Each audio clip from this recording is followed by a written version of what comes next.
पुराणों में वर्णित एक रोमांचक और चमत्कारी कथा है, शिव और बाणासुर की। यह कथा शक्ति, अहंकार, प्रेम और भगवान शिव की करुणा से जुड़ी है। बाणासुर बलि राजा का पुत्र और महाबली दैत्य था, जो भगवान शिव का परम भक्त था। उसने घोर तपस्या कर शिवजी को प्रसन्न किया और उनसे वरदान प्राप्त किया, मेरे राज्य की रक्षा स्वयं आप करें। शिव ने वचन दे दिया।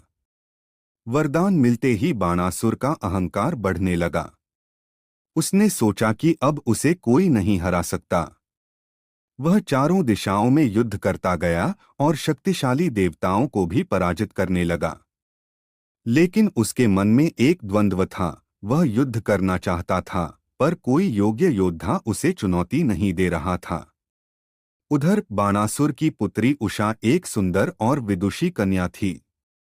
एक रात उसने स्वप्न में एक सुंदर राजकुमार को देखा और उसी से प्रेम कर बैठी।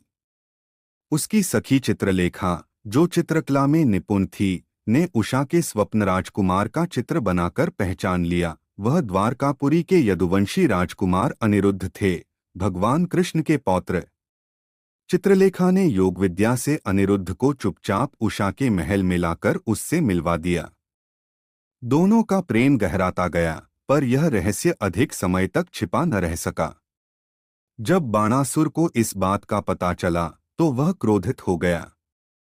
उसने अनिरुद्ध को बंदी बना लिया। यहीं से कथा में आता है सस्पेंस और संघर्ष। जब अनिरुद्ध की खोज कृष्ण और बलराम तक पहुंची, तब उन्होंने बाणासुर के खिलाफ युद्ध छेड़ दिया। बाणासुर को बचाने के लिए स्वयं भगवान शिव युद्धभूमि में उतर आए, क्योंकि उन्होंने उसका रक्षक बनने का वचन दिया था। अब युद्ध हुआ दो ईश्वर शक्तियों के बीच, कृष्ण बनाम शिव। बाणासुर ने अपनी भूल स्वीकार की और अनिरुद्ध व उषा का विवाह धूमधाम से कराया। शिवजी अंत में मुस्कराए और बोले, भक्त यदि अहंकार से भर जाए तो उसे मार्ग दिखाना भी मेरा धर्म है।